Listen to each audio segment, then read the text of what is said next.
if I had a patient who is reporting that they had a colonoscopy, say a month ago, I'd be able to click on this history button and I would be able to say, okay, either 2 months ago, or I could just click and say 3 months ago, or I'm sorry, 1 month. You can pick the date here, or you can use these quick keys, 6 months ago, 1 year ago, whatever it might be, right? Here, you can actually free text. So you can say, as you should, if the patient self-reports,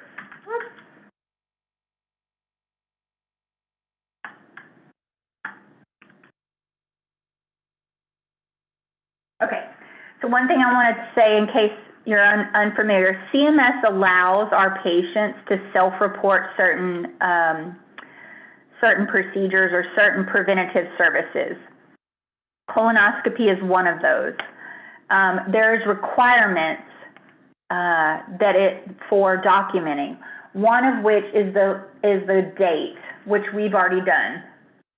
So they have to give an estimated date. If they're not sure, then if we say, oh, a month ago, fine, we just do a month from today. If they say, oh, about 6 months ago, again, it doesn't have to be an exact date. It needs to be close.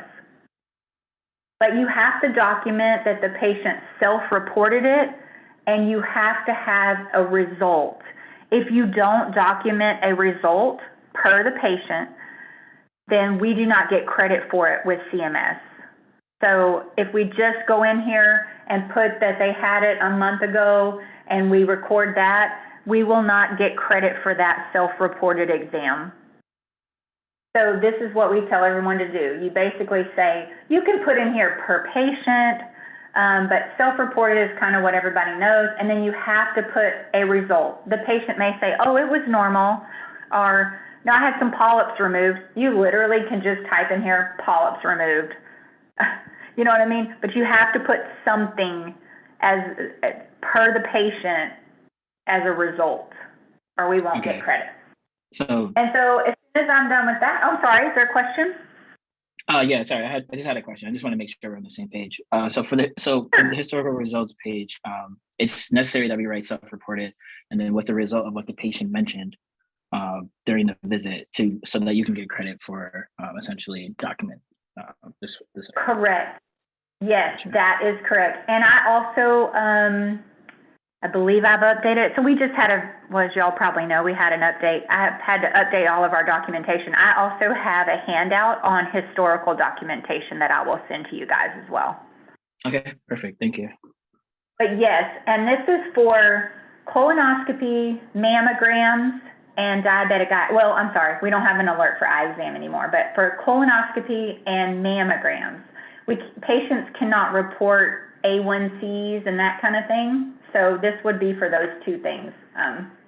So now I'm going to click OK. And you will notice that it actually put the date that it was last done, the date that I entered as the last done, and it'll give you a new due date, which is 10 years. That's the default, because if a patient has a normal colonoscopy, it's not due for another 10 years. And you'll notice that it also satisfied the colorectal cancer screening alert and made it for the same time frame. So it will pick up on that. So the only history you're able to document with colorectal cancer screening is a colonoscopy.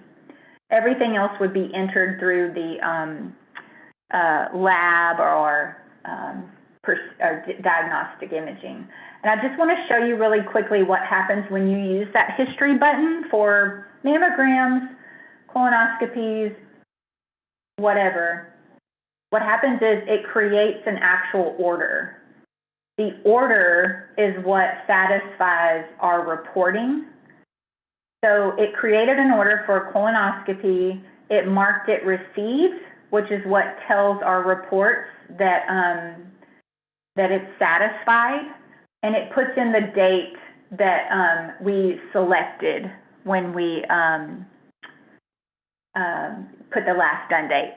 Sorry. So you want to be really careful when you're entering those, that you're selecting the correct date and exam, et cetera, because it does enter that order there. And same thing if it was a lab, it'll enter an order for a lab.